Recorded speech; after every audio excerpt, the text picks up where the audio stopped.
tukwakiriye muri televiziyo kugira ngo utangire utubwira ese kuki mwahisemo kwita kuri iki kibazo cy'ubuzima bwo mu mutwe. Murakoze cyane. Impamvu ntebyiri. Impamvu ya mbere kuba turi mu gihugu cyabayemo jenoside yakorewe abatutsi mu 1994 tubona yuko hari abantu benshi bafite ibibazo by'ubuzima bwo mu mutwe. Noneho COVID-19 nayo yaje itunguranye bituma noneho birusha ibibazo byari bihari biriyongera. Turavuga ngo rero tugiye kuzana umushinga wacu witwa Vugukire Hotline aho tugiye gufasha abantu kugira ngo tujye tubahuza n'inzobere mu buzima bwo mu mutwe n'abantu bafite ibibazo. Murakoze cyane. Ni bande mwibandaho cyane cyane? Dufite abantu uburyo butatu. Dufite urubyiruko rwavutse ku babyeyi bacitse ku icumu rya jenoside yakorewe abatutsi. Tugafite aba kabiri ni urubyiruko rukomoka ku babyeyi bakoze jenoside yakorewe abatutsi. Noneho n'aba gatatu akaba ari abagizweho ingaruka na jenoside yakorewe abatutsi bafite chronic problems.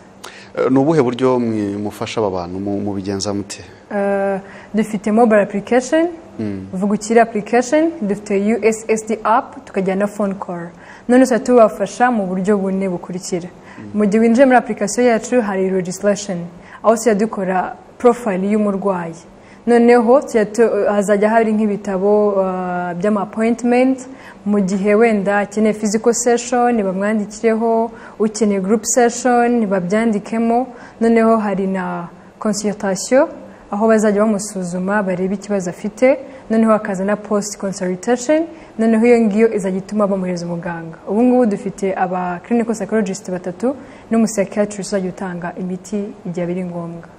Yego. Reka tugaruke ku cyerekezo cyanyu muri rusange cy'ejo hazaza. Wakidusobanurira muri make? Wenda nabahereza nk'mu myaka 5 aho twifuza kwibona. Turifuza kuzagira therapy center hanini.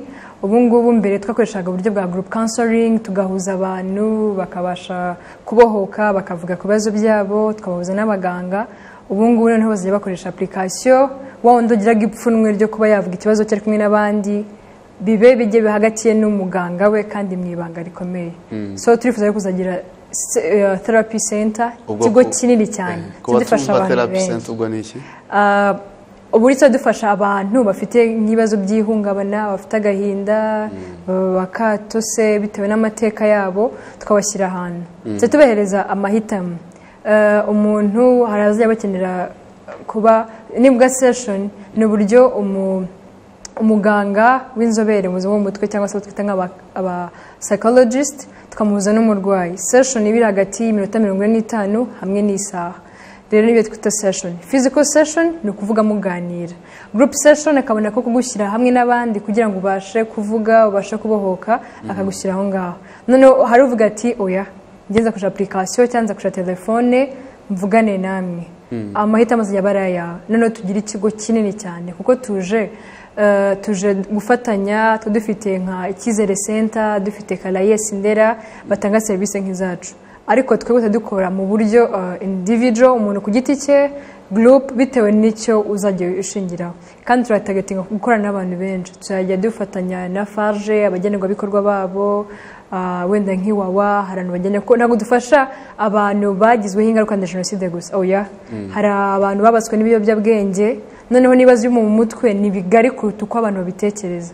Kubera yuko hari abantu bagira agahinda. Nk'ubu ngubu kubera covid abantu bavuye mu kazi, abana bamwe bavuze minervale ntago bakijya ku ishuri, ibibazo biba byinshi. Hari n'abantu bumva ko urubyiruko rutajya ruhungabana abantu bakuru gusa. Oya, n'umwana muto yahungabana bitewe n'ibintu byagende mubaho. So nizo nzozi zacu kugutagetinga abantu benshi no kugira ahantu hagari tubafashiriza kuko tubashe kwakira nabo barwayi baturutse wenda muri ibyo bigo bitandukanye. Kenshi bavuga ko igishoro cya mbere ari igitekerezo umuntu agira kizavamo ibyo byose. Iyi nkunga twavuga ko yari ngombwa mwahawe cyangwa se iki gihembo hari icyo cyongereye se umusaruro mwebwe mumaze gutanga wawudusobanura gute? Okay, murakoze cyane. Ubundi mu mwaka wa 2017 twahawe igihembo muri Sirwa Award na His Excellency Jeannette Kagame kubera ko tumaze gufasha urubyiruko 500 kuva mu bwigunge. Urumva ko biratwereka yuko ibintu birakenewe kandi abo gufashwa barahari ni benshi. Niyo mpamvu twabazanye twaya upgrading. noneho ikindi yego yarakenewe kubera yuko hari ibyo gukora byinshi urumva hari application hari iyo mirongo tugiye duhayaringa aba clinical psychologist tuzanatanga akazi ku ba videographer dukoresha amashusho atandukanye no kuzajya dushaka n'ama message muri sectors zitandukanye ubutumwa bwacu burimo wenda mu gihe umuntu ufite ibibazo abafite criteria zinizi ibimenyetso n'ibi bisuzumwe na Ministry of Health none turangira tubyoze muri sectors zitandukanye ku buryo umuntu azajya amenya ngo narwaye ushobora kwizana ushobora kuzana n'umubyeyi wawe cyangwa se umuntu ashobora kuvuga ati kuturangira hari ahantu hari umuntu ufite ikibazo we mwamufasha yego turasoje rero ubu niba tutakuniganya ijambo mu masegonda make hari ikindi waba ufite wenda icyo navuga ndashimira Imbuto Foundation kubera yuko iyi nkunga ni nka startup fund cyari igitekerezo ko tugiye gushyira mu bikorwa inzozi zacu cya kabiri ndashimira abaterankunga bacu Koika Rwanda UNFPA ndashimira n'Imbuto Foundation kandi ndashimira designer wanjye Ntagwabira fashion designer yakaze cyane Josiane turagushimiye hanyuma amahirwe y'amasa murakoze cyane